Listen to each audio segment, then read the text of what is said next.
বিসিবির দায়িত্ব নেওয়ার পরই যেন চট্টগ্রাম রয়্যালস ভিন্ন এক দল। 4 জন নতুন খেলোয়াড় নিয়েছে দলটি। এর মধ্যে একজন স্থানীয় ক্রিকেটার ছাড়াও আছেন 3 জন বিদেশি, 3 জনই পাকিস্তানের। প্লেয়ার্স ড্রাফটে অবিকৃত থেকে যাওয়ার হতাশা অবশেষে পেছনে ফেলে দলে জায়গা হয়েছে সাদমান ইসলামের। টপ অর্ডারে অভিজ্ঞতা ও স্থিরতা যোগ করতে মূলত তার উপরে ভরসা রেখেছে ফ্রাঞ্চাইজিটি। সাদমানের সঙ্গে আরও 3 নতুন খেলোয়াড় যুক্ত করেছে চট্টগ্রাম রয়্যালস। বিদেশি কোটায় পাকিস্তানের আসিফ আলী, আমের জামাল ও হাসান নওয়াজকে দলে ফিরিয়েছে ফ্রাঞ্চাইজিটি। আসিফ আলী ও আমের জামাল এর আগেও বিপিএল খেলেছেন, তবে হাসান নওয়াজের জন্য এটি হতে যাচ্ছে প্রথম বিপিএল অভিজ্ঞতা। এই 4 নতুন সংযোজনের মাধ্যমে চট্টগ্রাম রয়্যালস তাদের স্কোয়াডকে আরও শক্তিশালী ও ভারসাম্যপূর্ণ করে তুলছে বলেই মনে করছে সংশ্লিষ্টরা।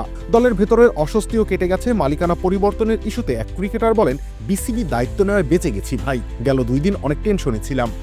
ক্রাঞ্চি রোলের ভিতর চকলেট ক্রিমের ফিলিংয়ে অল টাইম ক্রিম রোল, মুখে দিতেই স্পেশাল ইনসাইড।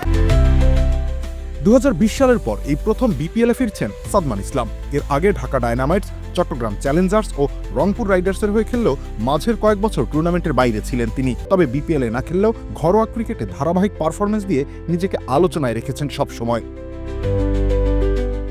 সাম্প্রতিক ন্যাশনাল ক্রিকেট লিগ টি-20তে ছিলেন দুর্দান্ত ফর্মে। 6 ম্যাচে 192 রান করেছেন সাদমান। স্ট্রাইক রেট ছিল 151.18।